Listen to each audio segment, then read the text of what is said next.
उत्साह, उमंग, ऊर्जा से भरा हुआ, हारना, परास्त होना जिन्हें पसंद नहीं है, जो हमेशा आशावादी हैं, जो हारेबाजी को जीतने के हर संभव प्रयास करते हैं, जो बिगड़ी बात को हमेशा बना देते हैं, वह होते हैं मूलांक 9 वाले।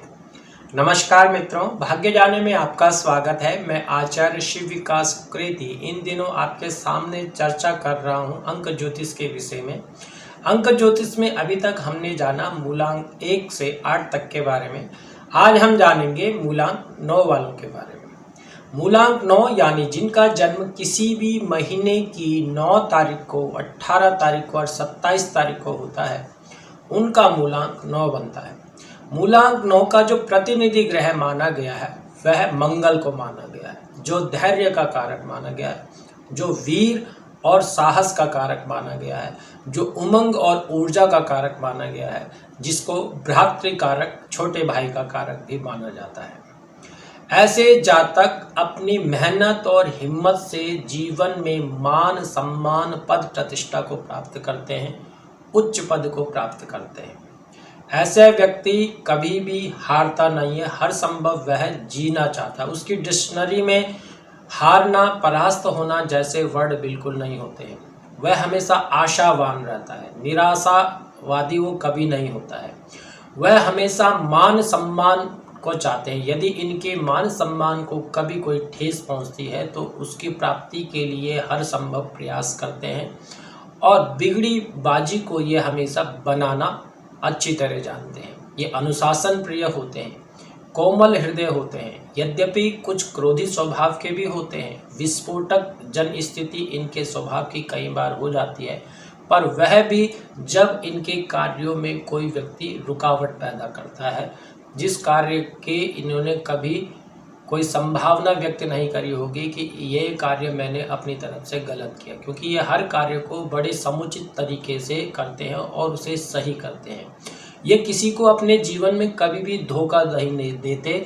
ये दूसरों के विश्वास पात्री होते हैं। जी हाँ, इन लोगों पर आप विश्वास जरूर कर सकते हैं। ये सुंदर भी होते हैं, आकर्षक इनका शरीर होता है, चेहरा होता है। कोई भी व्यक्ति इनको देख करके इनकी तरफ खिंचा चला आता है।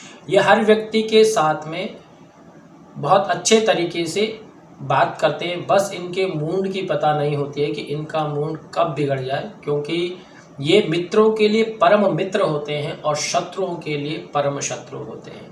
इनका जीवन बड़ा संघर्षमय होता है, लेकिन उस संघर्ष में जीवन में उतार चढ़ाव के बावजूद भी ये हमेशा आशावान बने रहते हैं। ये प्रसन्नता पूर्वक उन परिस्थितियों का, परेशानियों का सामना करते हैं और उसमें सफल भी होते हैं। इनकी अगर शिक्षा की, एजुकेशन की अगर बात की जाए तो ऐसा व्यक्ति पढ़ाई में, बुद्धि में बहुत अच्छे देखे गए हैं और पारिवारिक स्थितियों के कारण यद्यपि कुछ रुकावटें आती हैं, फिर भी ये उच्च शिक्षा को प्राप्त करते हैं। ये MBBS, डॉक्टरी, सर्जन, नर्स आदि की शिक्षा को प्राप्त करते हैं। B फार्मा, D फार्मा आदि शिक्षा को प्राप्त करते हैं। इंजीनियरिंग आदि उच्च शिक्षा को ये निश्चित रूप से प्राप्त करते हैं, या होटल मैनेजमेंट आदि शिक्षा को ये प्राप्त करते हैं। इनके कार्य व्यवसाय की स्थिति को देखा जाए तो ऐसे व्यक्ति बड़े साहसी और हिम्मत वाले होते हैं, क्योंकि ये किसी भी कार्य को करने से नहीं डरते हैं। तो ऐसे व्यक्ति डिफेंस में, सेना विभाग आदि में IAS, IPS या पुलिसकर्मी आदि भी देखे गए हैं। साथ ही साथ में ये राजनेता भी देखे गए हैं, ये संगठन संचालनकर्ता भी देखे गए हैं और ये औषधि विक्रेता, दवाइयों के कार्य करने वाले देखे गए हैं। होटल, रेस्टोरेंट से संबंधित कार्य भी ये व्यक्ति करते हैं, या कंप्यूटर सॉफ्टवेयर से संबंधित या किसी टेक्निकल कंपनी में बड़े पद पर भी ये लोग देखे गए हैं। इनकी अगर वैवाहिक स्थिति की बात की जाए तो इनका वैवाहिक जीवन में कुछ रुकावटें अवश्य आती हैं। वह विवाह अगर इनका अपनी जाति बिरादरी में होता है तो ठीक रहता है, लेकिन अगर वह अपनी जाति बिरादरी से भिन्न या प्रेम विवाह इनका होता है तो निश्चित रूप से उसमें अड़चनें आती हैं, क्योंकि इनका स्वयं का स्वभाव भी कई बार कोई बात अगर बनने वाली होती है तो वो बिगाड़ देती है। इस कारण से इनके वैवाहिक जीवन में भी परेशानियां उत्पन्न हो सकती हैं। संतान पक्ष में इनकी पुत्र और कन्या दोनों संतान होती हैं। इनकी बीमारियों के बारे में अगर देखा जाए तो इनको या इनकी संतान को कोई न कोई अंग विकार या कुछ नेत्र आदि रोग या पेट से संबंधित रोग इनको हो सकते हैं।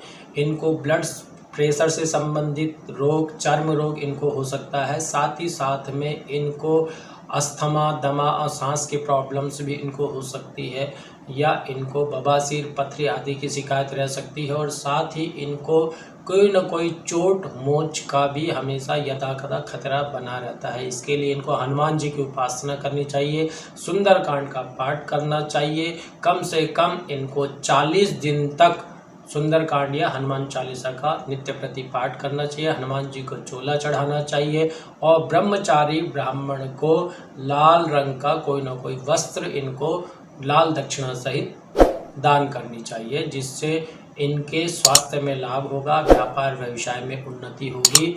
और इनको हो सके तो भगवान शंकर जी का भी रुद्राभिषेक प्रत्येक जन्मदिन के उपलक्ष्य में कराना चाहिए। इनके लिए जो शुभ वार माना गया है वह इनके लिए मंगलवार, बुधवार इनके लिए शुभ माना गया है। मार्च, सितंबर और दिसंबर का महीना इनके लिए शुभ माना गया है। और इनके लिए जो शुभ अंक है वह 1 अंक, 2 अंक और 3 अंक वाले ही इनके जीवन में अगर प्रधानता दे तो इनका जीवन काफ़ी सुख में रह सकता है। आशा है आपको यह वीडियो अच्छी लगी होगी। इस वीडियो को अधिक से अधिक लाइक करिएगा, सब्सक्राइब करिएगा और शेयर करिएगा। यदि आपका कोई ज्योतिष से संबंधित प्रश्न हो तो उसे कमेंट बॉक्स में अवश्य लिखिएगा, हम आपके प्रश्नों का उत्तर अवश्य देंगे। धन्यवाद, नमस्कार।